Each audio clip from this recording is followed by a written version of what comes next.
Hello student, welcome back. आज हम बात करने वाले हैं और नए सेल ऑर्गेनेल के बारे में। इसके पहले हमने 3 मेन सेल ऑर्गेनेल्स पढ़ लिए थे, जिसका नाम क्या क्या था। तो माइटोकॉन्ड्रिया था, एक Golgi apparatus and endoplasmic reticulum, जिसे शॉर्ट में ERB बोल सकते हैं। ठीक है, तो इनके स्ट्रक्चर और फंक्शन के बारे में हमने बात कर ली है। और उसी के साथ साथ जो माइटोकॉन्ड्रिया को दूसरा बोलना हो तो क्या बोल सकते हैं हम, पावर हाउस भी सेल का बोल सकते हैं। क्यों? क्योंकि उसी के थ्रू जो एनर्जी जनरेट होती है सेल के लिए, और वह भी कौन से फॉर्म में, ATP के फॉर्म में। और ATP का फुल फॉर्म बोलना हो तो क्या हो जाएगा, एडिनोसाइन ट्राइफॉस्फेट। ठीक है, अब एक और नए सेल ऑर्गेनेल के बारे में बात करते हैं, जिसका नाम है लाइसोसोम्स। तो लाइसोसोम्स की स्ट्रक्चर कैसी होती है, तो वह एक स्फेरिकल स्ट्रक्चर होती है, मेम्ब्रेन बाउंड। ओके, तो ये भी एक मेम्ब्रेन बाउंड ऑर्गेनेल्स है और स्फेरिकल सेक लाइक स्ट्रक्चर है। उसकी स्ट्रक्चर कैसी है, स्फेरिकल सेक लाइक स्ट्रक्चर। अब स्फेरिकल सेक का मतलब होगा कुछ मटेरियल, कुछ सब्सटेंस उसके अंदर क्या होते हैं, स्टोर होते हैं। ठीक है, जैसे कि इनके अंदर कौन से मटेरियल स्टोर होते हैं या फिर सब्सटेंस, तो डाइजेस्टिव एंजाइम। ओके, अब डाइजेस्टिव एंजाइम इनके अंदर स्टोर होने की वजह से इनका काम क्या हो जाएगा, तो जो भी सेल के अंदर मटेरियल होते हैं उनको डाइजेस्ट करना, या फिर जो वेस्ट मटेरियल होगा उन्हें क्या करना है, डिस्पोज करना। ठीक है, तो ये किसका काम हो जाएगा, इन लाइसोसोम्स का। और क्यों, किसकी वजह से होता है, तो इनके अंदर मौजूद डाइजेस्टिव एंजाइम की वजह से। अब ये जो डाइजेस्टिव एंजाइम जो मिले उसे, वह कहाँ से मिले हैं या फिर किस में से बन के आए हैं, तो RER में से। तो enzymes are made by RER। अब ये RER है क्या, तो एंडोप्लाज्मिक रेटिकुलर का टाइप्स था, और ये कौन सा टाइप से, रफ एंडोप्लाज्मिक रेटिकुलम। यानी कि ये लाइसोसोम्स को बनने के लिए क्या होना पड़ता है, या फिर वो कैसे मेडअप होगा, तो इसके लिए जो ER है, एंडोप्लाज्मिक रेटिकुलम। तो एंडोप्लाज्मिक रेटिकुलर में से RER में से उससे क्या मिलेंगे, एंजाइम मिलेंगे। ओके, क्या मिलेगा, एंजाइम्स। ठीक है, और वह एंजाइम फिर क्या करने के लिए, कवर होने के लिए या फिर मॉडिफाई होने के लिए वह कहाँ से ट्रांसपोर्ट होगा, तो गोल्गी एपार्टस में से। कहाँ से, गोल्गी एपार्टस में से। ओके, और गोल्गी एपार्टस में से क्या होगा, वह निकल के आएगा एक वैक्यूम या फिर एक स्फेरिकल शेप में, जिसे क्या बोला जाता है, लाइसोसोम्स बोला जाता है, जिनके अंदर क्या होते हैं, डाइजेस्टिव एंजाइम होते हैं। ओके, तो ये लाइसोसोम्स को बनने के लिए 2 सेल ऑर्गेनेल्स इंपॉर्टेंस है, कौन सी, ER एंड गोल्गी एपार्टस। ठीक है, ER से क्या प्रोवाइड होगा, उसे एंजाइम प्रोवाइड होती है, और उससे क्या बनती है, उसकी कवरिंग बनती है, और कुछ मॉडिफिकेशन भी उसके थ्रू होगा, किसके थ्रू, गोल्गी एपार्टस के थ्रू। ठीक है, तो ये तो बात हो गई उसके स्ट्रक्चर के बारे में और कैसे बन रहा है वह, और इसका अब काम क्या होगा, इसका फंक्शन क्या होगा, तो वह देखते हैं। तो ये क्या करता है, kind of waste disposal system of cell, यानी कि जो सेल के अंदर वेस्ट मटेरियल है, वेस्ट सब्सटेंस है, उसे डिस्पोजल करने का काम कौन करेगा, यही लाइसोसोम। यानी कि जो सेल को साफ सुथरा रखना है तो वह उसकी सफाई कौन करता है, ये लाइसोसोम्स करता है। कैसे, तो कोई भी बाहर से जो मटेरियल आते हैं, यानी कि फॉरेन मटेरियल, ठीक है, तो वह मटेरियल में जो सेल को हार्मफुल करने वाले मटेरियल हो, जैसे कि बैक्टीरियाज है, वायरस है, ओके, तो उसे क्या कर देता है, डाइजेस्ट कर देता है। ओके, या फिर डिकम्पोज कर देगा। ठीक है, डिकम्पोज करना मतलब कॉम्प्लेक्स सब्सटेंस में से सिंपलर सब्सटेंस में उसे क्या करता है, कन्वर्ट करता है। ठीक है, तो इस तरह से बाहर से जो मटेरियल आते हैं उन्हें भी अंदर जो यूजफुल होता है तो उसे यूजफुल मटेरियल में कन्वर्ट करने का काम हो जाएगा, या फिर उसे क्या कर देगा, डिस्पोज करके सेल के बाहर कर देगा। ठीक है, इसी के साथ साथ दूसरा कि इनके अंदर कुछ टाइप के क्या होते हैं, सेल ऑर्गेनिल्स डैमेज हो जाते हैं। ठीक है, या फिर उनकी जो फंक्शन करने वर्किंग करने की जो पॉसिबिलिटी है वह खत्म हो जाए तो क्या हो जाएगा, वह अब इन्हीं लाइसोसोम्स उनके ऊपर अपने ज्यूसेस रिलीज करके उन्हें ही क्या कर देता है, डाइजेस्ट कर देता है। क्यों? क्योंकि जो वह अब बिना काम का होगा तो फिर वो धीरे धीरे सेल को क्या करने लगता है, डैमेज करने लगता है। तो वह डैमेज ना हो इसके लिए जो जो सेल ऑर्गेनिज्म जो अब काम करने के लिए स्टेबल नहीं है या फिर कैपेबल नहीं है, तो क्या होगा, वह लाइसोसोम्स ऐसे सेल ऑर्गेनिल्स को डाइजेस्ट कर देता है। ठीक है, तो इसकी सेकंड फंक्शन देखिए तो help to clean cell by digesting foreign material and worn out cell organelles. तो वह क्या करता है, फॉरेन मटेरियल को डाइजेस्ट करेगा और सेल ऑर्गेनिल्स को क्या करता है, वर्न आउट भी करता है। ठीक है, यानी कि जब डैमेज हो ना सेल ऑर्गेनिल्स तब उसे भी क्या कर देगा, वर्न आउट या फिर डिकम्पोज करके उन्हें और भी सिंपलर सब्सटेंस में कन्वर्ट कर देगा। ओके, अब ये फॉरेन मटेरियल लाइक कौन से हो जाएंगे, कुछ बैक्टीरियाज है, फूड है, वह सब क्या हो जाएंगे, फॉरेन मटेरियल। ओके, अब इसी के साथ साथ कभी कभार क्या होते हैं, सेल भी क्या होने लगता है, डैमेज होने लगता है। ओके, फिर वह काम करने में कैपेबल नहीं होता है तो फिर यानी कि डेड होने लगता है। ओके, तो जब डेड होता है तो अब उससे ही भी क्या करता है, वह डाइजेस्ट कर देता है और किसके थ्रू, तो अपने डाइजेस्टिव एंजाइम के थ्रू। यानी कि when cell gets damage lysosomes may burst and enzymes digest their own cell। और वही जो उनके अंदर के जो सेल है उनके अंदर के जो लाइसोसोम्स होते हैं वह खुद ब्रस्ट हो जाता है और अपने एंजाइम पूरे सेल में रिलीज कर देता है और खुद ही अपने सेल को क्या कर देगा, उन्हीं एंजाइम के थ्रू डाइजेस्ट कर देता है। और इसी की वजह से इसे एक और भी नाम से बोला जाता है जिसे बोला जाता है suicide bags of the cell. उसे क्या बोला जाता है, अपने ही सेल को वह खा गया, इसकी वजह से सुसाइड बैग्स भी उसे बोला जाता है। तो ये बात थी लाइसोसोम्स के बारे में कि भाई लाइसोसोम्स एक क्या है, तो एक टाइप का वेस्ट डिस्पोजल सिस्टम है।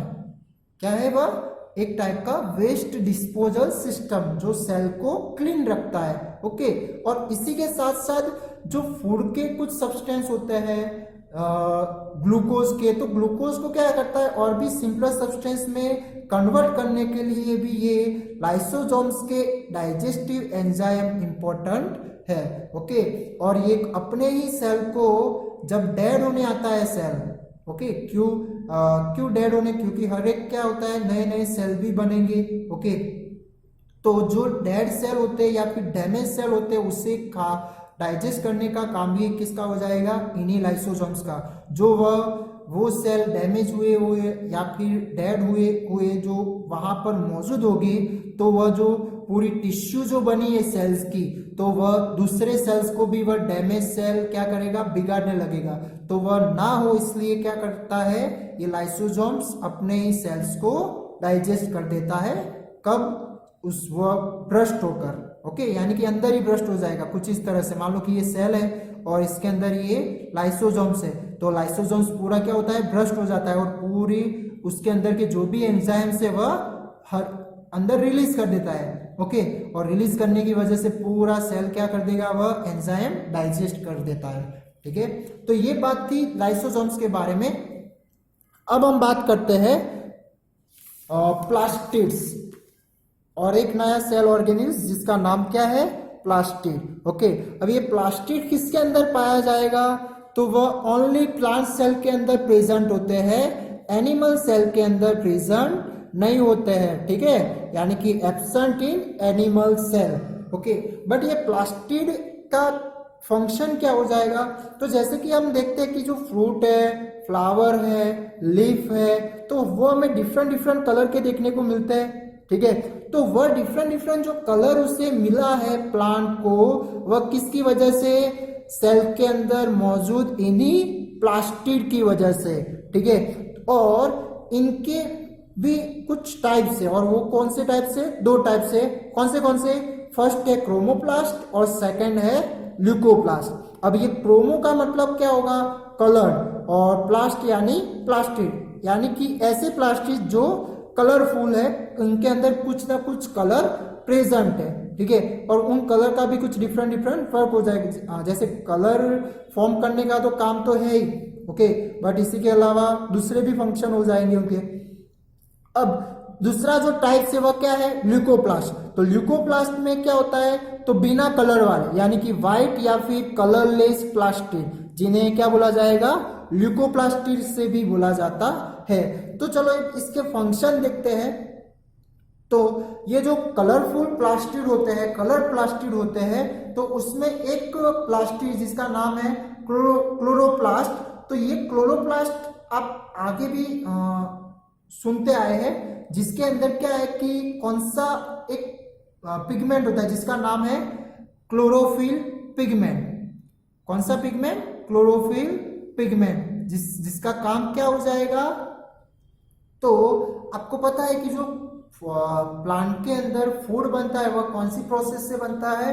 फोटोसिंथेसिस से बनता है, ठीक है। और इन्हीं फोटोसिंथेसिस में जो मेन फंक्शन या फिर ऐसा कि जो सोलर एनर्जी को जो एब्जॉर्ब करने का काम होगा वह किनका हो जाएगा? तो इन्हीं क्लोरोप्लास्ट के अंदर प्रेजेंट क्लोरोफिल की वजह से, ओके।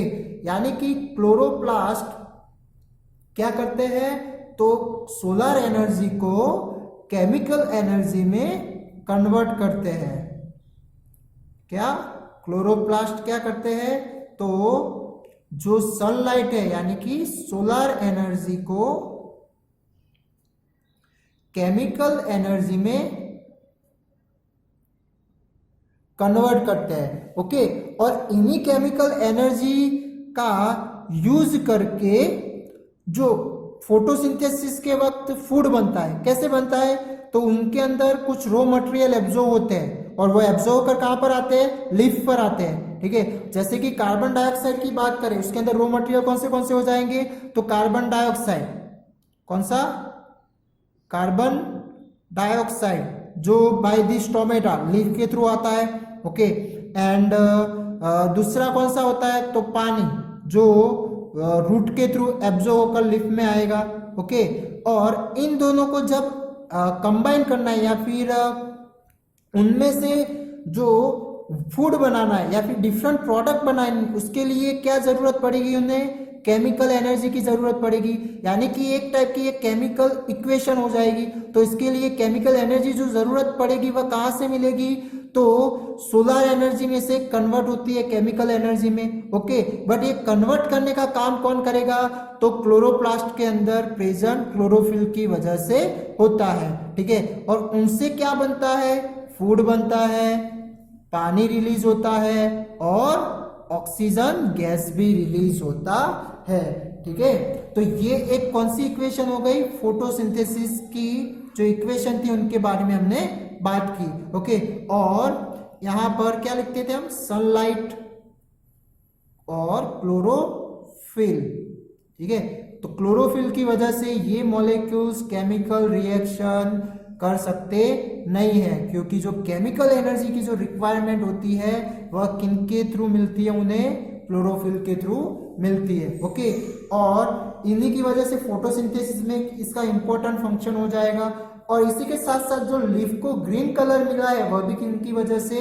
इन्हीं क्लोरोप्लास्ट की वजह से, यानी कि जो क्लोरोफिल प्रेजेंट है, क्लोरोफिल पिगमेंट जो प्रेजेंट है इनकी वजह से, ठीक है। और अब इसी के साथ साथ जो क्लोरोप्लास्ट है वह दूसरे भी पिगमेंट उनके अंदर होते हैं, तो contain yellow and orange pigment, okay.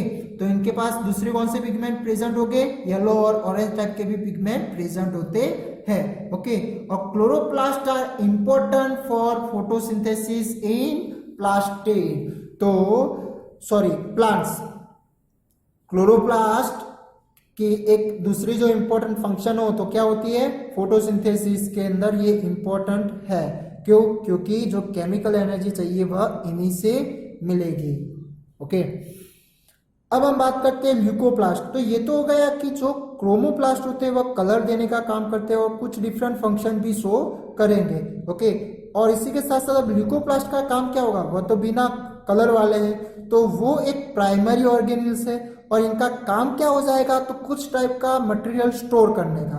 तो कैसे मटेरियल वो स्टोर करेंगे, तो स्टार्च है, ऑयल्स है और प्रोटीन ग्रैन्यूल। ठीक है, तो ये जो मटेरियल्स है उन्हें स्टोर कौन करेगा, ये ल्यूकोप्लास्ट भी करते हैं। ओके, तो ये बात थी इनके टाइप्स के बारे में और इनके फंक्शन के बारे में। आप यहाँ पर देख सकते हैं मैंने एक प्लास्टिड दिखाया है जो एक क्लोरोप्लास्ट है। ओके, तो इनमें आप देख सकते हैं कि ये भी डबल मेम्ब्रेन है। ओके, एक आउटर मेम्ब्रेन हो जाएगी और दूसरी इनर मेम्ब्रेन हो जाएगी। ओके, अब इसी के साथ साथ आपको एक बंच में स्ट्रक्चर भी दिख रहा है। ओके, और उनमें से एक इसके अंदर का एक जो सिंगल स्ट्रक्चर है इस टाइप का, तो इसे क्या बोला जाता है, थाइलाकॉइड बोला जाता है। क्या बोला जाता है, थाइलाकॉइड। और इन्हीं के अंदर क्या प्रेजेंट होता है, क्लोरोफिल होता है।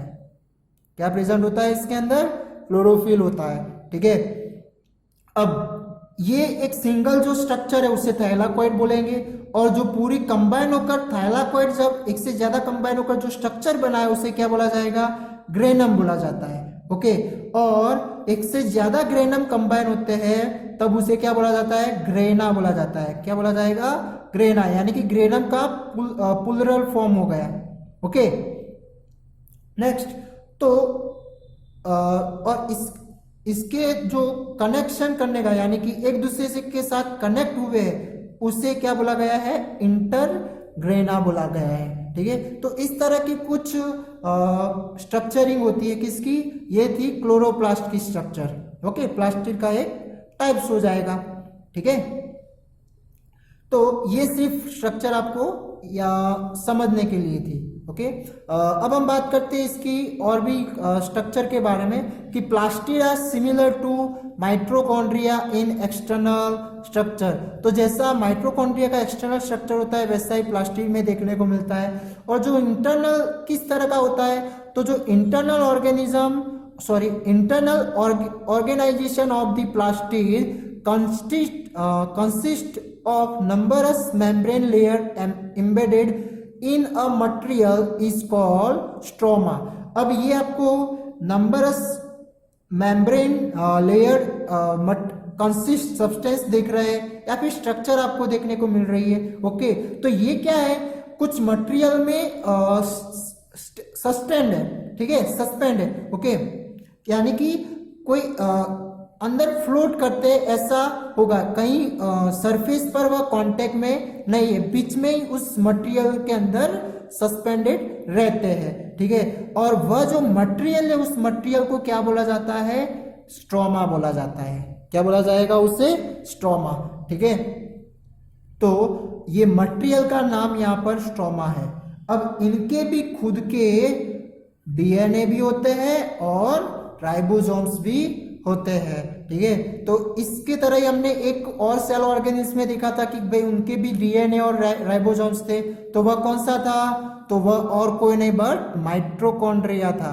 ठीक है, तो ये भी याद रखना है कि भाई न्यूक्लियस के अलावा और किसके पास डीएनए होते हैं, तो माइटोकॉन्ड्रिया एंड हो जाएगा ये प्लास्टिड। ठीक है, तो ये बात थी प्लास्टिड के बारे में। तो प्लास्टिड का मेन फंक्शन हो जाएगा जो फ्रूट है, फ्लावर है, जो पार्ट्स है उनको कलर देने का काम हो जाएगा। और इसमें से जो क्लोरोप्लास्ट है उसका काम होगा, एक तो ग्रीन कलर तो लीफ को देता ही है बट इसी के साथ साथ फोटोसिंथेसिस में इसका मेन इंपॉर्टेंट फंक्शन है। ठीक है, अब जो ल्यूकोप्लास्ट था वह बिना कलर वाला है तो वह क्या करेगा, कुछ चीजें स्टोर कर लेता है जैसे कि स्टार्च है, ऑयल है और प्रोटीन ग्रैन्यूल है। और ये सिर्फ और सिर्फ प्लांट के अंदर ही पाया जाता है, एनिमल सेल के अंदर नहीं। ठीक है, अब हम एक लास्ट सेल ऑर्गेनिज्म देख लेते हैं जिसका नाम है वैक्यूल्स। अभी वैक्यूल का काम क्या हो जाएगा, तो एक टाइप का सेल के अंदर स्टोर रूम है जो चीजों को क्या करता है, स्टोरेज करता है, स्टोर करता है। ठीक है, तो अब ये क्या है, स्ट्रॉ सैक स्फेरिकल स्ट्रक्चर है।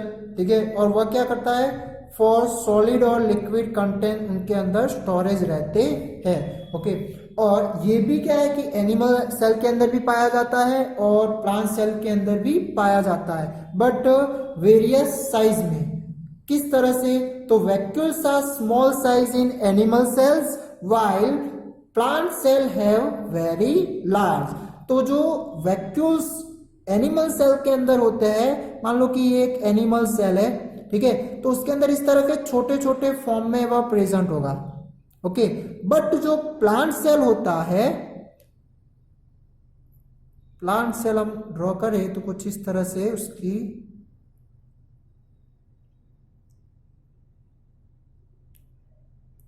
ओके, और ये हो जाएगी सेल मेम्ब्रेन, ये बाहर की सेल वॉल हो जाएगी। तो इसके अंदर क्या होता है, एक लार्ज फॉर्म में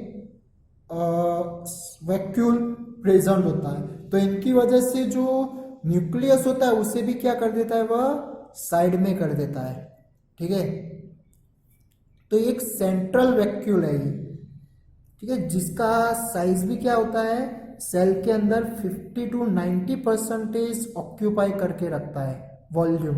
ओके, तो the central vacuole of some plant cell में occupy 50 to 90% of the cell volume.